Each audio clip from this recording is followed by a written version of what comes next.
Oh, I do see that there's a lot of soul connection here, or there's this very intense energy connecting sa inyo, no? Like super kapit ng energy na to sa energy mo. Let us see who is this person here. And what? Look at that. You are all inside this person's head. Kaya I don't know if nakakapag-focus pa ba to sa ibang bagay because look at that. You are occupying this person's head. Wala ng space para sa iba pa na pwedeng isipin. Inukupa mo na lahat. So let us see. Who is this energy?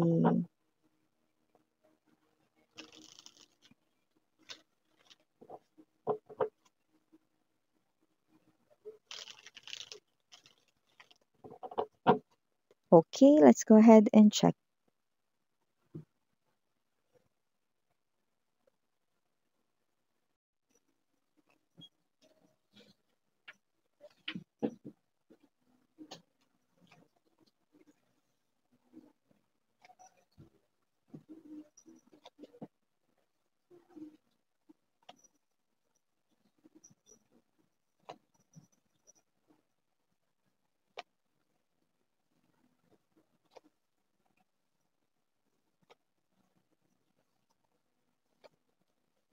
Oh.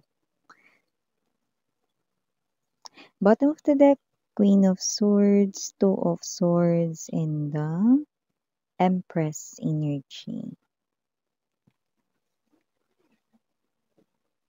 So, kung sino man 'tong energy na 'to mga babes 'no, yeah, takot siya rito 'no, puwedeng alam niyo 'yan, puwede rin namang hindi niyo 'yan alam.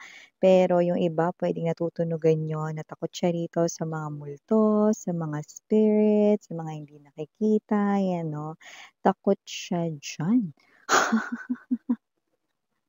Pero meron siya ritong mas kinatatakutan, 'yan 'no, at yun ay bago 'yan? Hi muna sa ating mga new viewers. My name is Yan. Welcome new subscribers. Returning Eastern buyers, thank you sa inyong walang sawang love at support for me. At kung di niyo pa alam, meron pa tayong other channel. Link down below sa ating description box. At yun nga mga babes, no?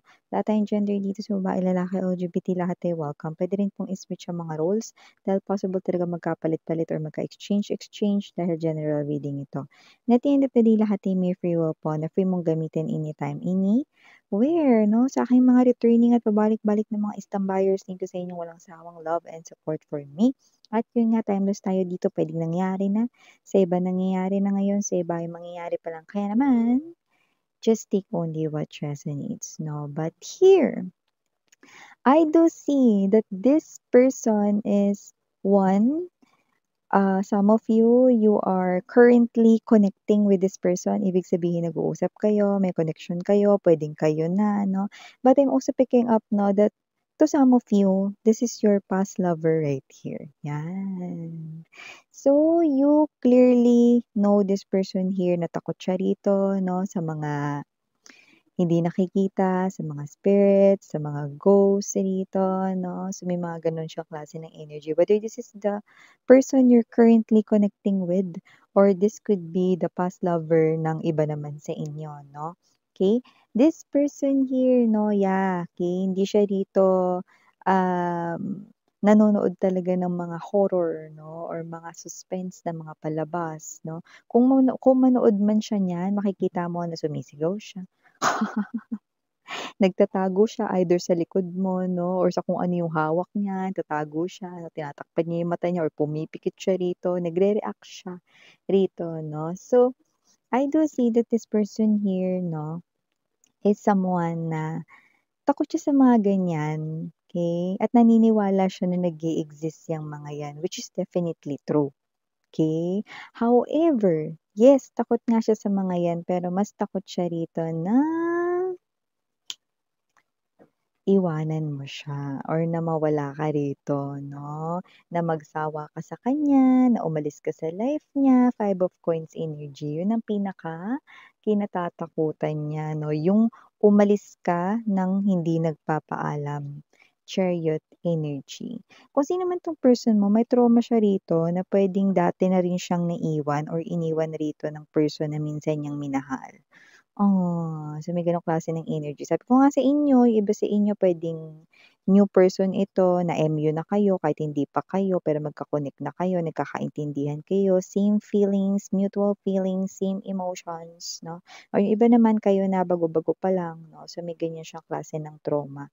So this person right here 'no is someone afraid to lose you. Takot rito with the Chariot and there's this Seven of Swords energy na umalis ng walang paalam, 'yan 'no. In other words, takot siyang maiwanan, 'yan. So, alam niya naman na hindi mo 'yan gagawin at hindi ka ganyang klase ng tao, pero dahil nga sa kanya ritong bad experience sa love, okay, possible na nagkaroon siya rito ng trauma, 'yan. At kapagka nagka-trauma hindi 'yun agad-agad maaalis, 'di ba? But you are the Empress, you can definitely heal this connection in time 'no. So yun ang nakikita natin dito.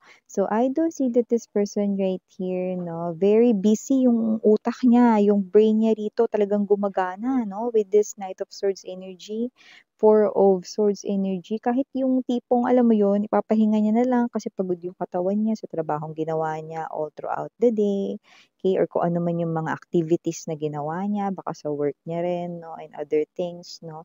Nag-iisip pa siya sa gabi 'no, para lang mga babes 'no, ano pa ba yung mga iba pang mga puwede niyang gawin to impress you, to make you stay 'no. See, hindi mo 'yan alam 'no, pero nararamdaman mo yung effort niya talaga sa'yo. Alam mo talaga sa sarili mo that you are someone really special for this person, 'yan. At kung ito naman ay ang inyo ritong ex-lover or past lover 'no, na, takot sa mga multo 'no, pero ginawa naman ay ginost kayo dati. Eto siya ngayon 'no, na parang nagigising rito, okey, na hindi pala talaga kayo dapat tuluyang mawala sa buhay niya. So, this person right in here with the full card energy will take a risk, take a chance to do something here just to win you back, no? And for a lot of them, this action that's gonna take place dito ay posibleng November to December this year 2025 din, no? Kasi parang may energy siya rito, may pressure, eh. Meron akong nakita sa mga paligid niya rito na, "Alam mo pre, 'pag tinagalan mo pa pre, mawawala na talaga si collective sa'yo pre." Uy sis, alam mo ba, feeling ko talaga wala ka ng pag-asa. Kasi 'di ba nasaktan mo si collective, so ewan ko, feeling ko hindi ka na niya tatanggapin. 'Yan ang may pressure ng gano'n. May diin yung mga negative na mga feedbacks ng mga kaibigan niya. Yung mga kaibigan talaga minsan, eh, 'no, parang sila yung sa pagiging taklesa at straightforward nila dun ka talaga magigising, eh, 'no? Wala talagang paligoy-ligoy. Alam mo sis, di ko na tatanggapin ni ano kasi tignan mo. So, may mga gano'n tayong klaseng nakikita rito 'no. So, may energy rito ng may tumutulak sa kanya 'no, negative force rito 'no, para kumilos kung ex mo man 'yan. Pero yung iba sa inyo, this is your, person currently connecting sa'yo. Okay. So, whoever this kahit kahit sino diyan 'no, parehas sila ritong bothered, parehas sila ritong pressured, okay, para may gawin for you guys 'no. I do see that with the Empress energy, you're not really asking for this person, especially if it is a new person here. Wala ka naman talaga ritong as in hinihingi talaga na na gawin niya yung mga bagay na yan talaga, na ma-pressure siya rito 'no. Pero ganyan siya 'no. This person here is acting from the place of, being afraid 'no, of one day uh, you might leave him or her 'no, without saying goodbye, 'di ba?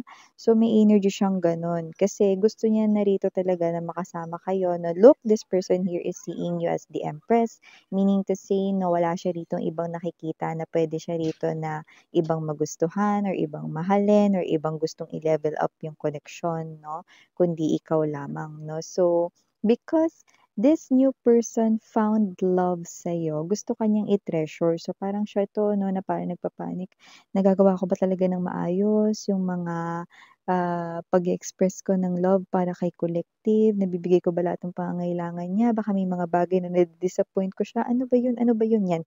Parang niyang pinipiga yung kanya ritong brain or utak 'no, masyado siyang nag-aalala sa mga bagay na hindi naman dapat ikinawi-worry ano. Lalo na kung ang kakunik ay kayo, 'di ba? So, wala talagang dapat ipag-alala dito, 'yan 'no. Kasi kasalanan 'to nung ano, eh, kasalanan kasi 'to nung ano niya, eh, ex niya, eh, kaya nagkaganyan, eh. Nasaktan kasi siya ng sobra dun, eh, okey. Pero huwag kayong mabahala kasi etong new person na 'to, kung bagong person 'to, wala akong nakikitang natitirang love for the ex-lover. Kaya nga ginagawa niya ang buo niyang makakaya, kaya nga nagkakaganyan siya 'no. Dahil nga ikaw with the Empress energy wala na lamang sa'yo. Wala nang makakaangat sa'yo, ikaw lang talaga yung gusto niya na rito 'no na maging, may bahay 'no, maging haligi ng tahanan, 'yan 'no, maging future spouse, future companion, lahat tayong gender dito, LGBTQs of course welcome din kayo 'no. Sa'yo niya nakikita yung tagumpay niya sa life 'no. Sa'yo niya nakikita yung inspirasyon para i-pursue niya pa yung iba niya pang mga dreams. Nakakuha siya rito ng support na hindi na ibibigay ng iba. Dun sa parte na yun, parang may nakuha ako dun na parang medyo hindi masyadong supportive yung mga tao sa paligid niya or hindi siya masyadong nakakakuha ng support sa kanya ritong, soul tribe or sa kanya ritong puwedeng family or friends 'no, or supportive naman pero hindi lang gano'n ka-supportive, iba yung nakukuha niyang suporta sa'yo. Ramdam na ramdam niya, okey? Tsaka yun ang nakikita ko na isa sa pinaka-nagustuhan niya rin sa'yo, okey? And also mga babes 'no, if this is your ex naman here 'no, nakikita natin dito that this person here is someone na talagang desidido 'no, na muli ritong i-win back kayo. Six of Wands energy. Nakita ko rito hindi siya natatakot humarap, okey? Kahit pa sa tatay mo. Or sa kahit sino pa 'no, na nakakatakot dito 'no, yung mga pinagsasabi sa kanya nung naghiwalay kayo kung ex mo 'yan, okey? Kasi ang pinakaimportante sa kanya ay muli kayo ritong magkabalikan.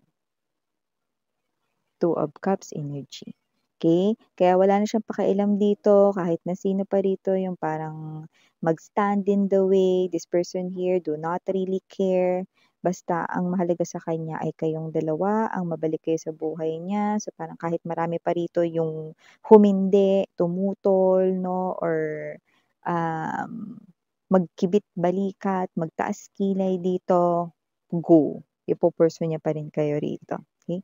So, medyo ano, medyo tumapang ang ex mo rito at lumakas ang loob niya rito, 'no? So, may energy rin dito mga babes na hindi rin sinusuportahan talaga ng mga friends niya yung ex mo, 'no? Kasi 'di ba nga, "Ay naku, wala na pre, tingin ko hindi ka na talaga magugustuhan."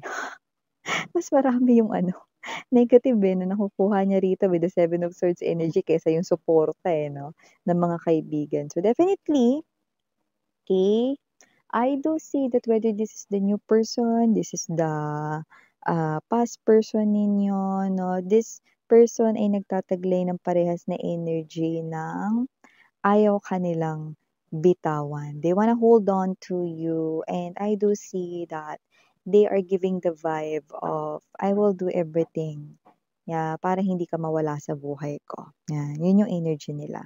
Queen of Swords, Two of Swords right in here. I do see that this is you mga babes 'no. Iba ka when you reach out dito sa person na 'to, your words tumatago sa kanyang puso. Okay? You are definitely someone who motivates this person a lot. That's why, mas lalo ka niya ritong minamahal at nagugustuhan, okay? If this is a new person here. You are not someone asking for anything in return, 'no? Alam mo isang salita mo nga lang kakalma na siya rito, eh. Eh, kasi medyo natatakot siya, nape-pressured rin siya, lagi siyang nag-iisip kung paano ka niya dito mai-impress kahit nai-impress ka naman na niya. Kasi nga this is someone here who has this kind of trauma from the past that's still not healed pa, but you have the power to heal it, Empress energy, and I think you're gonna do it. You're gonna heal your person because you love this person as well. You like this person here, and you also want to stay into this person's life. However, if this is your past lover, nakakuha tayo rito ng hating energies. No? Why is that, Miss Yan? Because some of you, ayaw niya nang bumalik with an ex. Ay naku, ayoko Miss Yan, bago na lang ako. Hindi na ako babalik sa ex yan, no? Because natutunan niyo na rito ang lahat ng pwedeng matutunan sa love. For others naman, yes, pwedeng makita niyo pa rin na bigyan ng chance itong ex na 'to, pero hindi siya madaling makakabalik sa buhay niyo. Lulusot siya sa pinakamaliit na butas ng karayom. Gano'ng klase ng energy 'no. So, puwedeng siya ay i-test ninyo, puwedeng pahirapan niyo siya rito, bahala kayo. Pero hindi niyo siya rito hahayaan na basta-basta lang makabalik sa buhay ninyo, 'yan 'no. Kung dun kayo sa senaryo na yun na bibilang. So 'yan mga babes na for the initials right here, yes, we have here letter R, unang-una. We also have here letter A, andito rin ang letter M. We also have here the letter K, we also have here the letter B, we also have here the letter J, and last but not the least, we have the letter E. For the E, no, I'm picking up that it could be more than one letter E. So yeah, ito yung mga messages right here for you guys. Thank you again, and Miriana on me for the girls and Yana Duna for the boys. Sana ngayon love and light and meow.